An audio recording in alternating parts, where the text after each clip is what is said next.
आप लोग पीछे मत हटो, हम आपके साथ रहूंगा। और ये दुष्कर्मी महाअपराधी प्रकृति का व्यक्ति दिलीप जायसवाल, जिसने इस मेडिकल कॉलेज को इस ढंग से जकड़ लिया और उल्टा सीधा डिसीजन करवाते करवाते ये इस तरह का काम किया।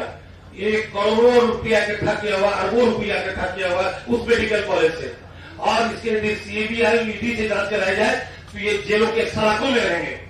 मैं यही अनुरोध करूंगा सभी लोगों से, इसकी जांच होनी चाहिए। और वो किस तरह, यहाँ तक कि वो किस तरह प्रदेश का अध्यक्ष बन गया भारतीय जनता पार्टी, इसकी भी जांच कराई जाएगा। तो ये करोड़ों रुपया देखिए बीजेपी का अध्यक्ष बना और वो जेलों के सलाखों में रहेगा। मैं आपको माता गुजरी मेडिकल कॉलेज के बारे में 2-4 लाइन बता देना चाहता हूँ, समय का अभाव है। ये माता गुजरी मेडिकल कॉलेज मेरे पूर्व कुछ पिता मैं अपना परिचय गुरुदयाल सिंह, मैं मैनेजिंग ट्रस्टी नियुक्त हुए थे मेरे पिताजी द्वारा, उसको भी इसने खा लिया। मैं सरदार मौलेश्वर प्रसाद सिंह जी, संस्थापक माता गुजरी मेमोरियल मेडिकल कॉलेज का पुत्र हूँ, मेरा नाम गुरुदयाल है। तो ये लोग किस तरह का कुचक्र रचकर, उसमें कई लोग इसमें नकाब मैं इसके निकल उठ जाएंगे कि किस तरह दिलीप जायसवाल ने इस मेडिकल कॉलेज को कब्जा हुआ, और इसकी जांच होनी चाहिए। और ये सब जगह धन और बल पर ये कब्जा किया हुआ है। करतार सिंह जो सचिव थे, आजीवन सचिव थे, लाइफ ट्रस्टी थे, मैनेजिंग ट्रस्टी थे, जिसको कभी नहीं हटाया जा सकता है, उसको इन्होंने गलत गलत लोगों को बैठाकर ट्रस्ट में और उनको सचिव से निकाल दिया। इवन उस ट्रस्ट में क्लियर लिखा हुआ है, इस मेडिकल कॉलेज की जो मीटिंग होगी वो प्रेसिडेंट या सेक्रेटरी हाउस कर सकते हैं, बुला सकते हैं। लेकिन Dilip Jaiswal so called chief administrator उस मीटिंग को बुलाया करतार सिंह को निकालने के लिए।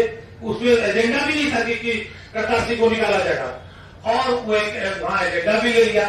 उसमें हमारे ट्रस्टी में क्लियर लिखा हुआ है कि मीटिंग जब भी होगी 30 दिन के अंदर होगी।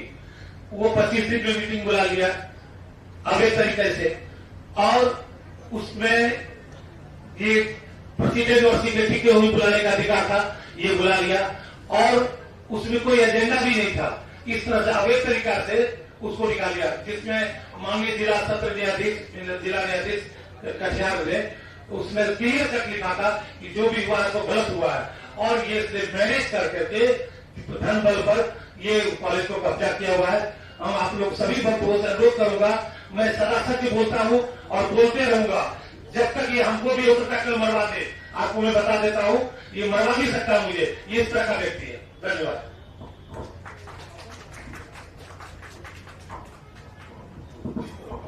आपने इस कॉलेज के संस्थापक स्वर्गीय सरदार मौलेश्वर सिंह जी के जो बच्चे हैं, इनसे आपको हम लोग सीधे मुखातिब करा रहे हैं। और जैसे एक बहन ने बताया कि उनके सारे बच्चे इस बात से सहमत हैं कि इस कॉलेज को अवैध तरीके से इन लोगों ने कब्जा किया है, उस परिवार के लोगों को उससे हटा दिया। 3 लोग आपके सामने मुखातिब हैं, बाकी लोगों को भी हम आपसे मिलवाएंगे। अभी लीगल स्थिति इसकी क्या है, उसके लिए आप हम लोग के जो सबसे बड़े कानूनविद हैं इस बिहार में, वाईजी गिरी से आप समझिए कि किस तरीके से कानून को तोड़ मरोड़ के उसका गलत फायदा उठाकर अपने पद का, अपने प्रतिष्ठा का, अपने पावर का किस तरीके से ये आदमी ने मेडिकल कॉलेज पर कब्जा किया हुआ है। लीगली आप वाईजी गिरी से सुन लीजिए, फिर हम इस पर आपके सवाल जवाब लेंगे।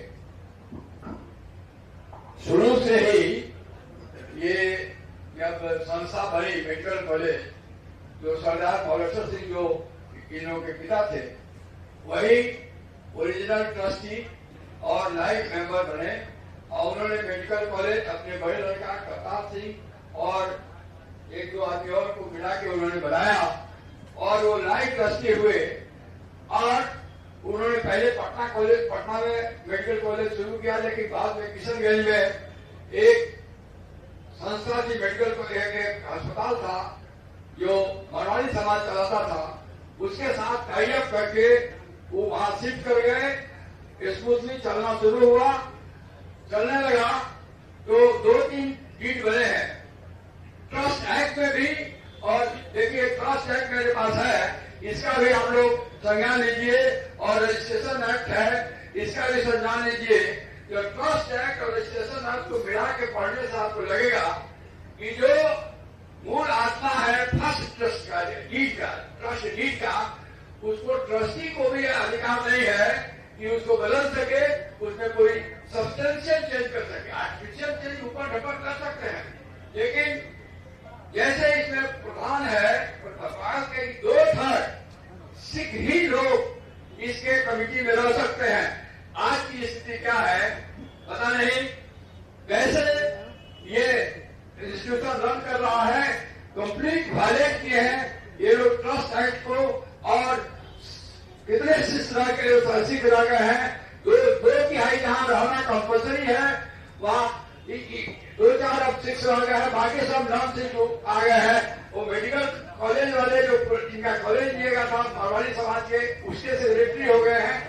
अभी तक हमको ये समझ में नहीं आ रहा है कि किस लॉ के व्यवधान, क्योंकि श्री जायसवाल जो जायसवाल जी प्रसाद के अध्यक्ष है बिहार के बीजेपी के, वो कैसे इसमें ट्रस्टी हो गए? किसी कानून से किसी वो तो एम्प्लॉय थे, तो ट्रस्ट एक्ट में किसी एम्प्लॉय को मैनेजिंग ट्रस्टी या ट्रस्टी नहीं बनाया जाता है। ये बार है, जिसका पर्सनल इंटरेस्ट है, जो सर्विस करता है वो नहीं बन सकता है। अब क्या कैसे कागज का इन्होंने घोटाला किया है और लोग को वायलेट करके ये उसने बैंकिंग कमेटी अपने ही नहीं, अपने बेटे को, अपने बहू को और जो भी वो लोग हैं उन लोगों को बना दिया है। और जो रियल फैमिली है और सिंह का जो लीगल एयर है उनके धीरे धीरे निकाल दिया। एक चीज, एक डॉक्यूमेंट दिखाना चाहते हैं आपको। ये 1998 में मोलसर राव के मरने के पहले उन्होंने एक एफिडेविट किया था और ये लिख के दिया है कि इनके सेकेंड सन सरदार गुरुदयाल सिंह भी हमारे ट्रस्टी हैं, हमारे सक्सेसर हैं, फर्स्ट ट्रस्टी है और सेकेंड सन भी है।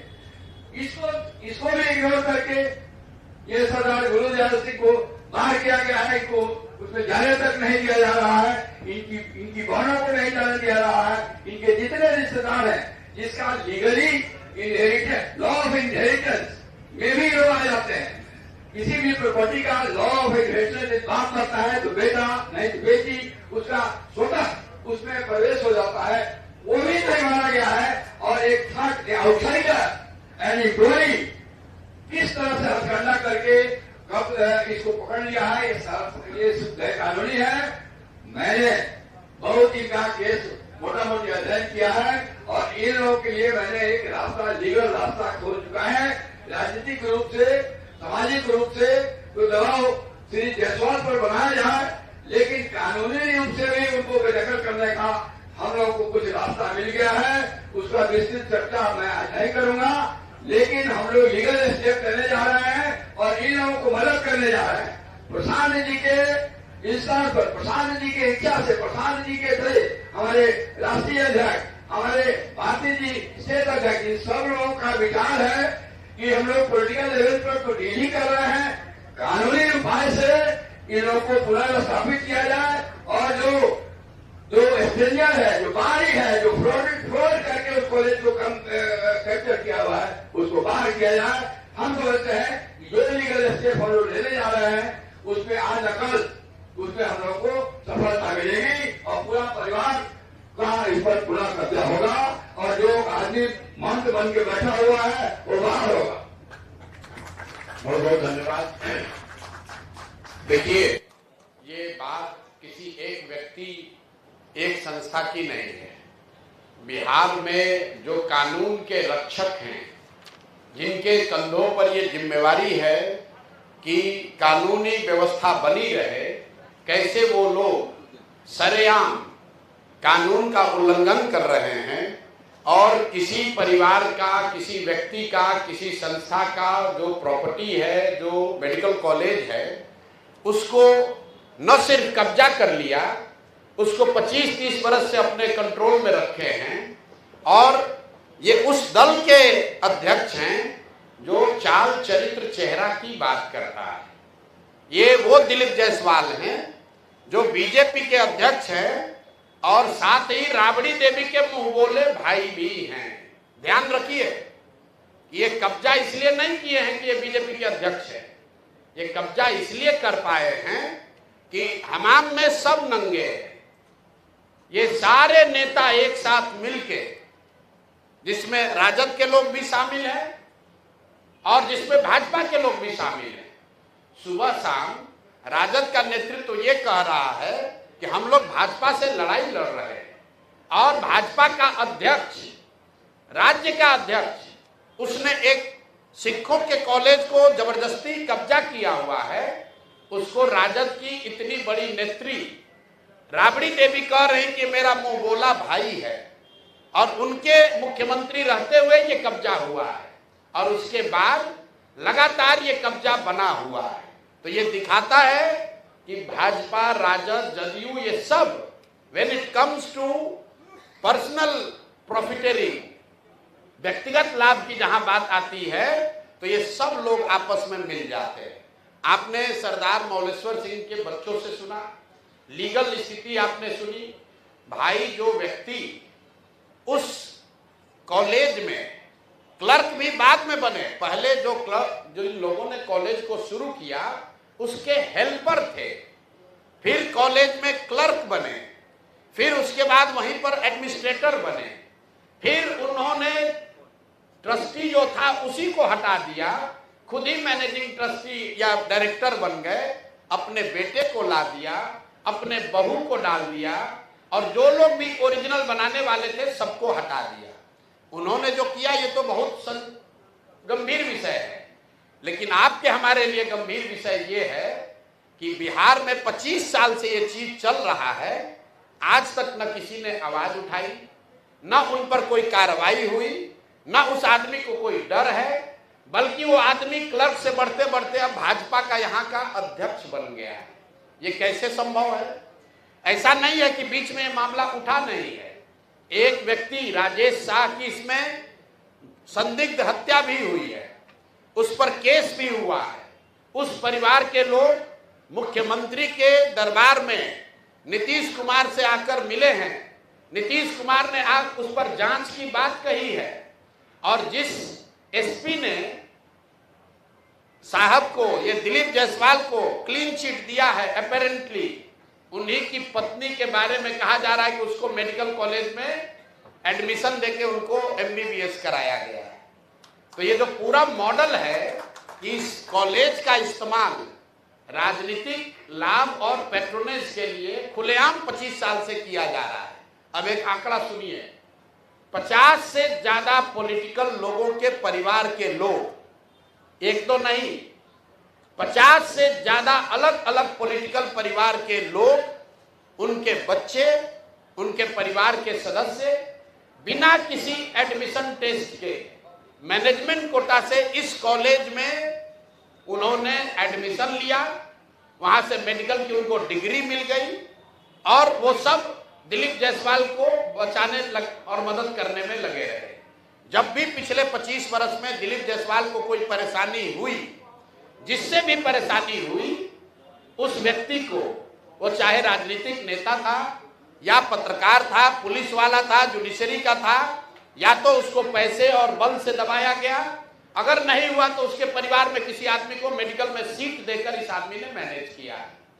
और इतनी बड़ी बात 25-30 साल से लगातार चल रही है, और किसी की हिम्मत नहीं है कि दिलीप जायसवाल पर सवाल उठाए। तो जन सुराज ने तय किया है कि हम लोग इस मामले को न सिर्फ उठाएंगे, बल्कि इसको समाज में, जनता के बीच रखेंगे। जैसा गिरी जी ने बताया, इसकी लीगल लड़ाई लड़ेंगे, हर उस दरवाजे पर जाएंगे जहां पर इन्होंने अपने रसूख का इस्तेमाल करके कहीं ना कहीं धांधलेबाजी की है। ये अब इससे बच नहीं सकते। मैंने ये एक छोटा सा बाइट दिया था, उसके बाद से दिलीप जायसवाल चुपचाप बैठे हुए। अब आपकी ये जिम्मेवारी है कि जितने आप लोग पत्रकार हैं, तो जो भी भाजपा का प्रवक्ता आता है या जो भाजपा का नेता है, अपने को बहुत स्वस्थ चाल चरित्र चेहरा वाला बता रहा है, उससे जरा पूछिए कि भाई तुम्हारा अध्यक्ष उस पर सीधे सीधे गबन और जबरन माइनॉरिटी कॉलेज को कब्जा करने, उस कॉलेज का संसाधनों का व्यक्तिगत लाभ के लिए उपयोग करने, हर तरह के गलत काम करने के लिए उसका आप उपयोग कर रहे हैं, उस पर आपका क्या टीका टिप्पणी है? और हत्या का भी उन पर आरोप है, एफआईआर है, राजेश शाह के हत्या का एफआईआर है बजाप्ता साहब पर। वो डिटेल आज नहीं दे रहे हैं, हमको मालूम है अभी ये लोग हल्ला मचाएंगे, तो अगला प्रेस कॉन्फ्रेंस में आपको वो भी डिटेल देंगे कि जो मैंने आपको बताया कि एक जो संदिग्ध हत्या हुई है इनके साथ रहने वाले व्यक्ति की, राजेश शाह की, उसकी बहन, उसके भाई, उसके माँ, वो 20 वर्ष से दौड़ रहे हैं, इंसाफ की मांग कर रहे हैं, अभी तक उस पर कोई कार्रवाई नहीं हुई है। कैसे उस केस को पूरा मैनिपुलेट किया गया। 2007 की ये घटना है। कोर्ट में वो शाह की पत्नी का बहन का स्टेटमेंट है, हम पढ़ के सुना देते हैं, सर्टिफाइड कॉपी है। मेरे भाई राजेश शाह की हत्या दिलीप जायसवाल के द्वारा षड्यंत्र करके अपने आदमियों द्वारा करवाया गया है। तो खुद पीड़िता ने कहा है, ये रिकॉर्डेड है, ये कोर्ट का है। 164 है। कैसे एसपी साहब मदद किए उसको? 164 का बयान है जिसकी हत्या हुई है उसके बहन का, और उसके बाद पुलिस ने उनको क्लीन चिट दे दिया। जिन्होंने क्लीन चिट दिया उन्हीं की पत्नी उनके कॉलेज में जाकर MBBS डिग्री ले रही है। अब आप देख लीजिए, जहां से कोर्ट से रिलीफ मिला है, जिन्होंने कोर्ट से रिलीफ दिया है उनको क्या बेनिफिट मिला है ये भी आपको आगे बताएंगे। तो मेरा दिलीप जायसवाल से और भाजपा में जो लोग भी भाजपा के चाल चरित्र, चेहरा, विचारधारा की बात करने वाले लोग हैं, उनसे अपील है कि भाई अभी से भी अपना स्टांस क्लियर करो। अगर थोड़ी भी शर्म बाकी है तो पद से इस्तीफा दीजिए, और नहीं तो जो अमित शाह जी हैं, मोदी जी हैं, जो कह रहे हैं कि ना खाएंगे ना खाने देंगे, वो आकर इस पर बताएं कि उनके पार्टी का राज्य का अध्यक्ष, मुखिया, उस पर हत्या का आरोप है। एक सिखों के माइनॉरिटी कॉलेज को कब्जा करने का आरोप है, उस पर बीजेपी का क्या कहना है? और उसके साथ साथ आरजेडी वाले बताएं कि उन्होंने अभी तक इस पर क्या कार्रवाई की है। 25 साल से भाजपा से लड़ने का दावा करने वाले राजद वाले लोग, ये मुसलमानों के रहनुमा बनने वाले लोग, माइनॉरिटी वंचित की बात करने वाले लोग, तुम्हारे राज में सिखों के कॉलेज पर कब्जा हो गया, उसको तुमने मुंह बोला भाई बना लिया, उस पर आज तक टीका टिप्पणी क्यों नहीं की?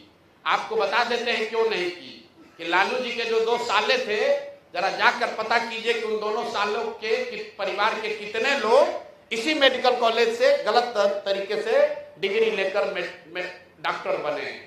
नाम हम नहीं बता रहे हैं, आप लोग खोज लीजिए, वो अभी जवाब देंगे तो उनको नाम भी जारी करेंगे कि लालू जी के परिवार के कितने लोग उस मेडिकल कॉलेज से डिग्री लेकर निकले।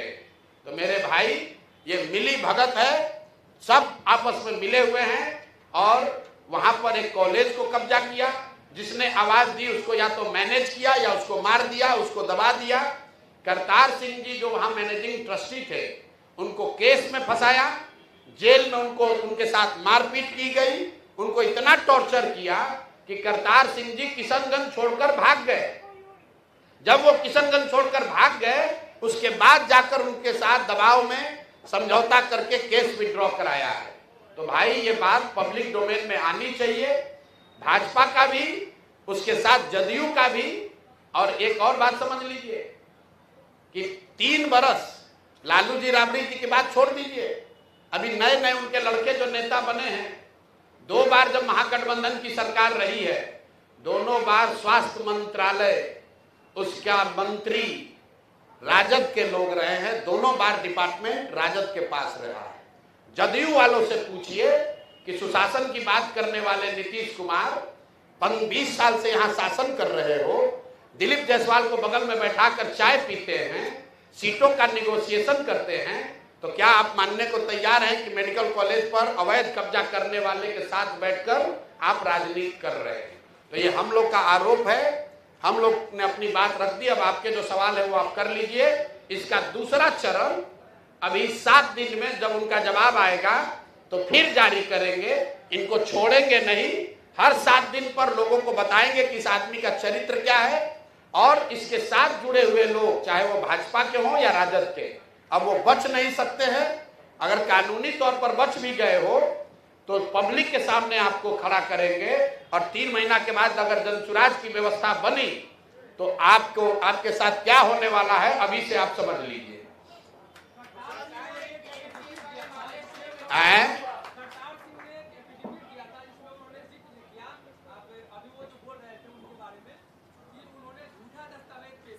जी देखिए, हमको खुशी है कि पत्रकार होने के नाते आपने पहली बार इस विषय पर अध्ययन या रिसर्च शुरू किया है। बिल्कुल ठीक बात है। जैसा इन साथियों ने बताया कि जब सरदार मौलेश्वर सिंह जी ने ट्रस्ट बनाया तो उसमें जितने ट्रस्टी थे उसको धीरे धीरे करतार सिंह के माध्यम से ही हटाया गया। हटाने के पीछे दिलीप जायसवाल थे, क्योंकि उस समय वो एडमिनिस्ट्रेटर थे। एक समय ऐसा आया जब करतार सिंह अकेले रह गए और उनकी माता जी रह गई। तो जब करतार सिंह जी अकेले रह गए तब उन्हीं पर केस करवा दिया, उनको जेल में डलवाया, उनको टॉर्चर करवाया। करतार सिंह भाग गए, बच गई अब माँ जो लाइफ ट्रस्टी थी, उनकी हो गई मृत्यु। तो लाइफ ट्रस्टी के मृत्यु होने के बाद वो पोस्ट खाली हुआ, तो उनके जो लीगल एयर थे उनको जगह मिलनी चाहिए थी, वो मिली नहीं। तो लाइफ ट्रस्टी चले गए, करतार सिंह को डरा के धमका के केस में फंसाकर भगा दिया और जो बच गया वो सब कब्जा कर लिया। प्रशांत जी, एक सवाल था। चलिए, ये तो मामला है, इससे पहले पीएमसीएच वाला जो मामला है जिसको लेकर के जनसुराज हमेशा आवाज उठाई है, उस पे कहां तक पहुंच पाया, उसका क्या कुछ निर्णय निकला? भाई वो मामला इस राज्य में मंगल काल की बात करने वाले अमंगल स्वास्थ्य मंत्री का है। वो मामला दिलीप जायसवाल का नहीं है, वो मामला हम लोग के अमंगल पांडे का है, जिनके स्वास्थ्य मंत्री रहते हुए बिहार के लोगों ने कोविड के दौरान सबसे ज्यादा परेशानी झेली। जिस आदमी के बारे में लोग कहते हैं कि ये कॉटन बैंडेज में पैसा चोरी करता है, और ये आदमी जब भी सरकार बनती है तो स्वास्थ्य मंत्री बनता है ताकि लूट खसोट। और इस आदमी का एक ही काम है, जैसे मंत्री बनो, जिस जिस डॉक्टर का प्रैक्टिस चल रहा है उसका सूची बनाओ और उसको सबसे ज्यादा दूर ट्रांसफर करो ताकि हर 6 महीना पर जाके आपको 5-10 लाख रुपया घूस दे। तो उनकी लड़ाई हम लोग लड़ रहे हैं, यहाँ लड़ रहे हैं, सिवान में लड़ रहे हैं, जीरादेई मैरवा में लड़ रहे हैं, छोड़ेंगे नहीं। अभी मामला दिलीप जायसवाल का है, क्योंकि भाई साहब यहाँ भाजपा के अध्यक्ष हैं। मोदी जी आते हैं तो उनके बगल में बैठते हैं और यहाँ सुशासन और लॉ एंड ऑर्डर की बात कर रहे हैं।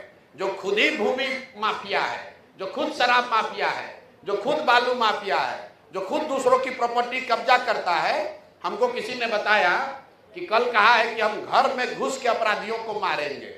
अरे भाई, तुम्हारा पार्टी का अध्यक्ष ही अपराध कर रहा है तो क्या उसको भी मारोगे? उस पर क्या करोगे ये बताओ। कल यहाँ एक हत्या हुई है ना 2 दिन पहले, पूरे बिहार में चर्चा है, खेमका साहब जी को गोली मार दी गई। कल जाकर इन लोगों ने क्या कहा, यहाँ के डिप्टी सीएम ने, कि हम लोग अपराधियों को घर में घुसकर मारेंगे, बुलडोजर चलाएंगे। अब इनको न्याय नहीं करना, इसमें भी हिंदू मुसलमान करना है, इनको बुलडोजर याद आ रहा है। भाई तुम्हारा पार्टी का अध्यक्ष 20 वर्ष से हत्या का आरोपी है, मेडिकल कॉलेज पर कब्जा किया है, उसको तुम माननीय बनाए हो, उसको मंत्री बनाए हो, उसको अपने दल का अध्यक्ष बनाए हो और कहते हो कि अपराधी पर कार्रवाई करेंगे। कोई मानेगा?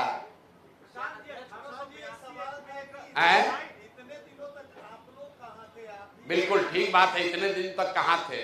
ये आपका सवाल तो जायज है।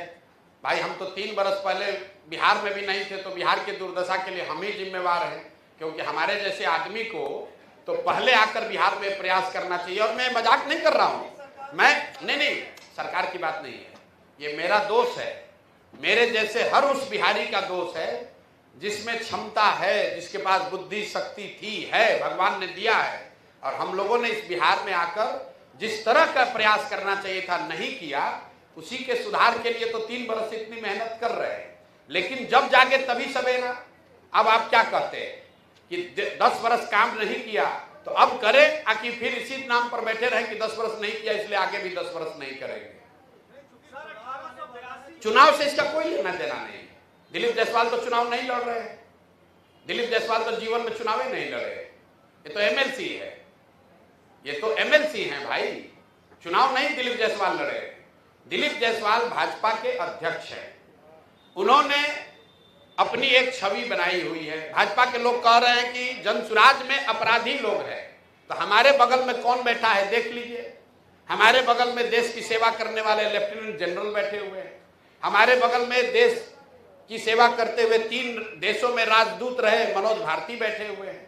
हमारे बगल में 2 टर्म के MP उदय सिंह जी बैठे हैं। हमारे बगल में इस राज्य के सबसे बड़े वकील YV गिरी बैठे हुए हैं। और उनके बगल में कौन बैठा है? वो आदमी बैठा है जो मेडिकल कॉलेज कब्जा किया है, जिस पर मर्डर का आरोप है, जो सरेआम रोज धांधली कर रहा है। तो आप फर्क समझ लीजिए कि चाल चरित्र चेहरा किसका अच्छा है। बिल्कुल इस्तीफा हो, उन पर जांच हो, कैसे मेडिकल कॉलेज कब्जा किए इसकी जांच हो। मेडिकल कॉलेज के बनाने वाले जो लोग हैं कानून संगत उन लोगों को वापस लाया जाए।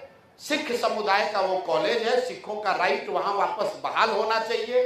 जो राजेश शाह की हत्या हुई है, जिस पर FIR हुआ है दिलीप जायसवाल पर, उसकी जांच होनी चाहिए, उस पर कार्रवाई होनी चाहिए। और राजद के लोगों को यह बताना चाहिए कि दिलीप जायसवाल से उनका क्या संबंध है, क्यों राबड़ी देवी उनको अपना मुंह बोला भाई बोलती हैं। राधा मोहन सिंह को बताना चाहिए कि उनके घर के लोग कैसे वहां मेडिकल करने गए।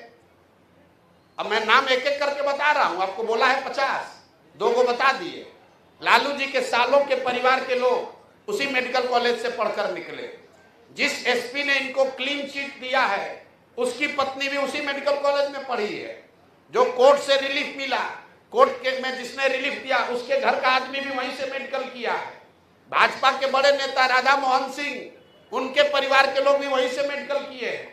तभी आपको हम 50 नाम देंगे, आप लोग भी जांच कीजिए, फिर आपको बताते हैं।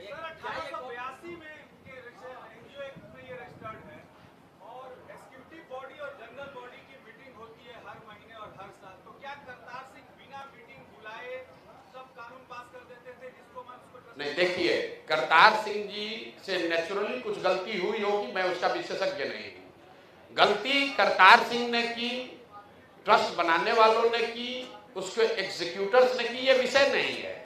विषय ये है कि जो गिरी जी ने कहा कि उसकी आत्मा क्या है, कि वो एक माइनॉरिटी मेडिकल कॉलेज है, सिखों के लिए बनाया गया है।